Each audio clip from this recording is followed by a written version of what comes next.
All right, how did I fall for this avatar thing? Okay, so I kind of did and kind of didn't. So I am about to terribly disappoint like every like science STEM sort of mentor that I've ever had in my entire life. But like at this point in my life, I have come to the unshakable conclusion that some woo is real for a certain value of woo and certain values of real.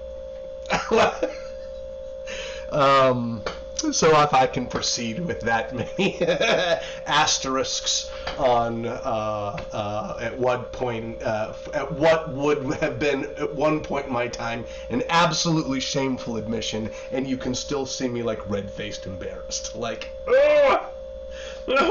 sorry, Dr. Grenz. All right, but so having come from that background, like I didn't know like the landscape of like religion and spirituality and new thought, new age, and the whole like pop workshop stuff that's going on all over the place. Like I was just like in science land, okay? So, you know, like I was still an angry 12-year-old atheist inside of me because, you know, like back then the only choices were like atheism and the more stupidly aggressive plans of Christianity, I thought, you know, so, you know, took me a while to come off that. So, but like my first real experience that, you know, wasn't drug mediated, which you can always sort of discount because you're on drugs, right?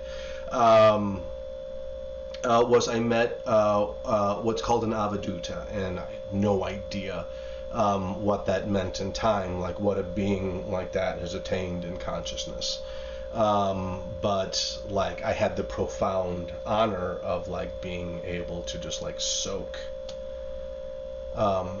in that grace and receive a certain initiation before I ever did the master course and the wizard course. I did the avatar course as an individual delivery like way back in the day when I was like 19 with a really like crazy dude named Dennis Glick that there will be stories about later, which actually was to my benefit because I knew that guy was like so full of shit that I had like a really pure experience of like the avatar tools as just written materials because like that guy's a joke, and it was astounding, you know. So I went back and did the master course many years later, not knowing what had happened and changed with the organization in the meantime.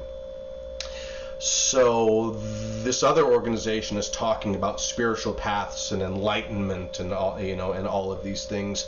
And my reference point for that is this like actually enlightened being that I'd met. So these people are like, yeah, and here's a course that can get you there. And I'm like, what are you talking about?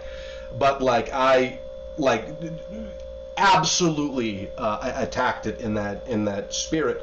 And so if people tell you these tools work, I will absolutely tell you that is so. And they in the network talk about 3 domains of consciousness traditionally: animal, mental, and spiritual consciousness. But if you really look at the materials, especially on Creationalist number 4 in the Wizard Pack, okay, Harry talks about and points at the existence of divine realms of consciousness. And I'm going to tell you firsthand that it is absolutely possible to like hollow yourself out enough and connect to those realms of consciousness directly with no intermediary, like no saint, sage, Star's Edge trainer, QM. It's right there.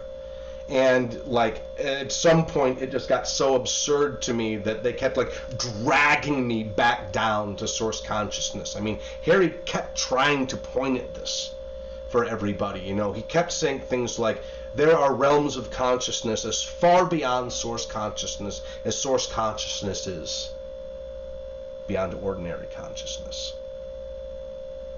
And things like, well, creating and exploring realities is one of the abilities of consciousness. And let's pretend like once you get done, doing those explorations and playing that game. Consciousness awakens to other abilities. Okay?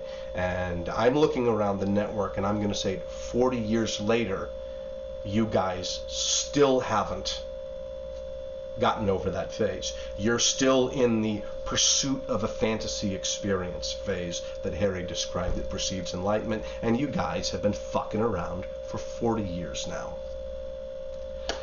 So if you want to know where all the real ones went, like at some point it became clear that things had just turned into a sad joke. But yeah, so I got absolutely blown out, got in touch with those realms of divine consciousness. It got to the point, it totally freaked me out. I went home and started having energetic breakthroughs where light would come out of my body. People around me would be like, what's going on? And so I'd go back to these courses, because this is where these things unlocked in me, and there are these materials, and people like Patty Gardner, I've been doing this for 20 years, so I'm like, holy shit, I just got to this place in 9 days, so you get a PhD in 10 years, and then 10 years of experience. You get a black belt in Brazilian Jiu-Jitsu in 10 years, and then 10 more years. This woman, Patty Gardner, has 20 years of experience doing this. So if I've unlocked the shit that I have, where must these people be? Goes the calculation. So Patty, what the fuck? What the fuck is going on? I go to get some context from the people that are yes, and we have the biggest context in the world. Your spiritual practices are such a silly joke. Come, we have Avatar. Ha ha ha. And I'm like, all right, so what the fuck is going on?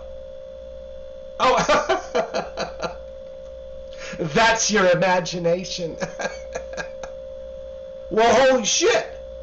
If that's my imagination, that's a really powerful imagination, because that means that my imagination is strong enough to affect the perception of other people, because they're seeing that shit.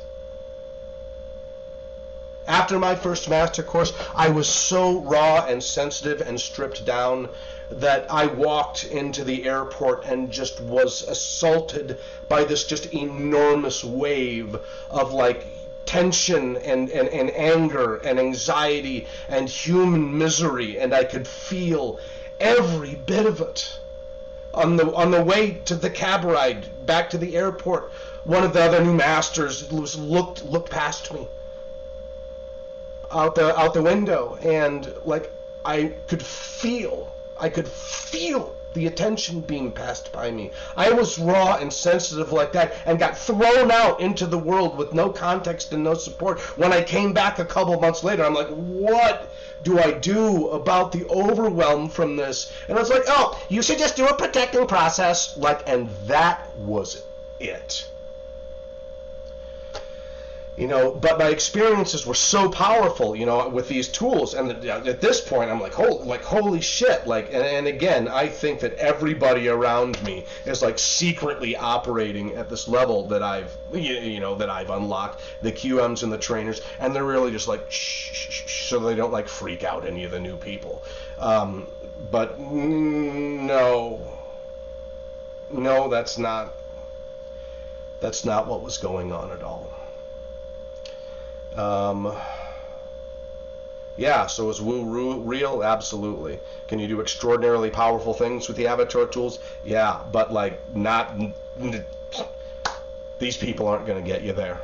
They can only take you as far as they've gone, and they can take you to some nice, bright, shiny feeling places. Okay. But for most people, it's not stable, and they advertise, would you like to experience the state of being or consciousness, traditionally known as enlightenment? Well, I guess there's enlightenment and then there's enlightenment.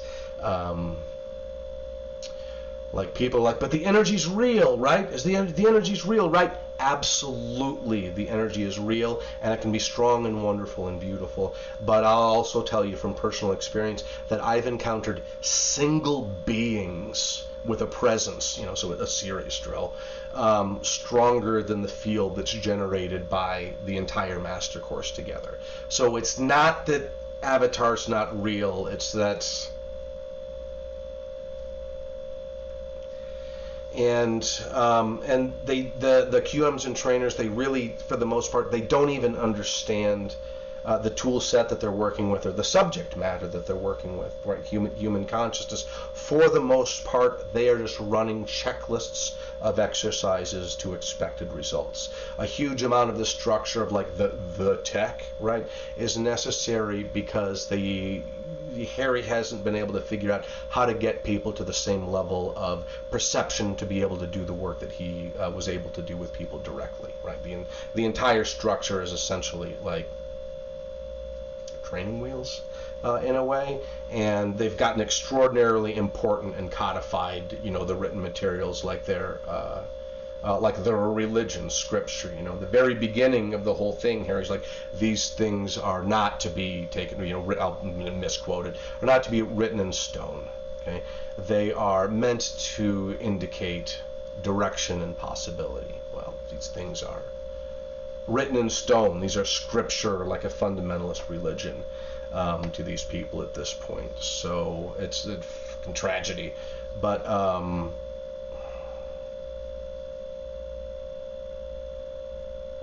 yeah, so I fell for this because I shot high, and these tools in consciousness work, and I sort of did it at first despite the network that taught me these tools, and over the course of years, like they actually tore me down from the initial places that I got to.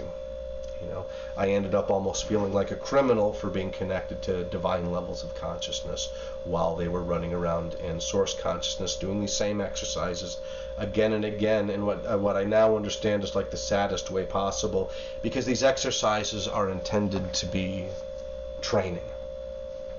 Okay, they unlock and develop abilities. Okay, so in some sense they're like playing scales, scales and arpeggios when you're learning to play a musical instrument. Okay, and the absolute tragedy is that this is a fantastic training program, but they've been playing scales for the last 40 years, and they never ever let you sing your own song.